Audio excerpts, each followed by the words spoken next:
Which one do you want to watch first? Ethical Skeptic or Ben Davis? Just Ben right there. Right on Ben right there. Yeah. Okay, so if you just come down to Ben, it'll tell you the thing here at 90% crustal displacement with the new North Pole being the Bay of Bengal. The Americas flood, Himalayas become new polar region.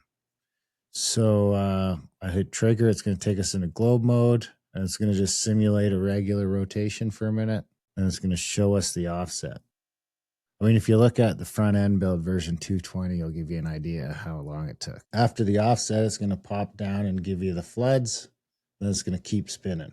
Now, if you're in the free mode, you can spin it around only. You can't zoom.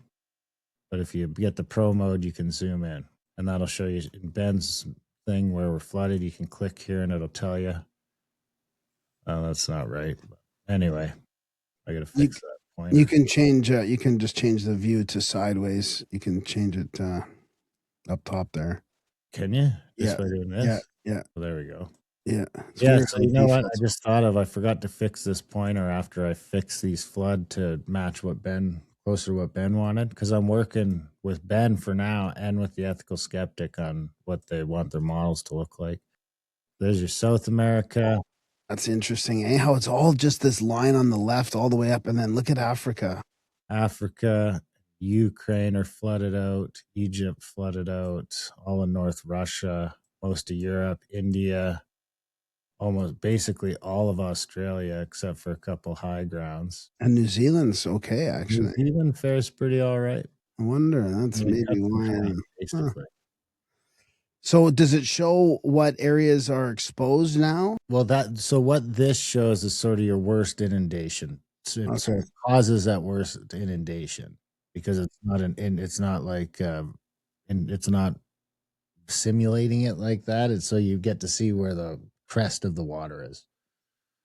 But then the other thing I added is you can click wind mode here, and now it'll get your scale on the thing that gives you your winds, instant death, severe, dangerous. I mean, severe is 1 to 3% survival, dangerous 10 to 20, hazardous 30 to 50, survivable 60 to 80, and that sort of gives you these ellipses that come off of the poles that are moving the most. This one up here by the thing, this zone here is 3,700 kilometer an hour winds. And then it sort of gets these ones are 500 to 1,500 as you come out.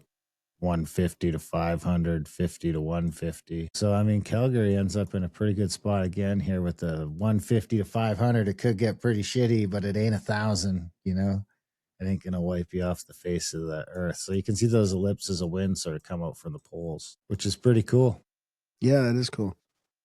And then we can clear that and we can run the Ethical Skeptic one, which is, I mean, they're both very similar models. They're only about 20 degrees difference. So it looks very similar up to here. The inundations are similar as well, slightly different. I'm waiting for Sunfellow now to give me maybe a different model. Because now that I've got it built, I can sort of add whatever, spin that back up.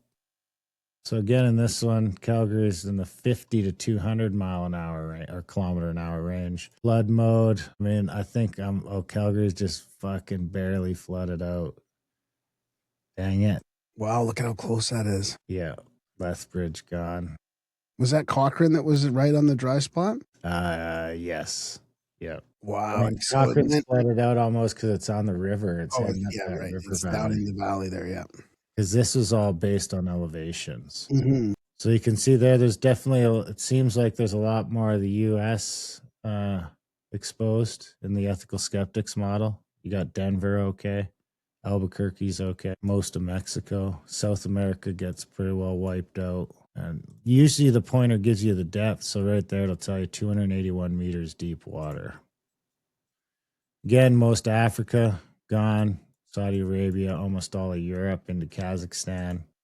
Australia's got a little more exposed, not much. Then you can do both so you can see the flood and the wind. So the problem is, like, you've got all this area of China, Mongolia, and Russia that are out of the flood zone, but they're experiencing winds of 2,500 to 5,800 kilometers an hour, which is going to be hard to, it's going to be tough, man. It's going to be tough. So yeah, that's the map.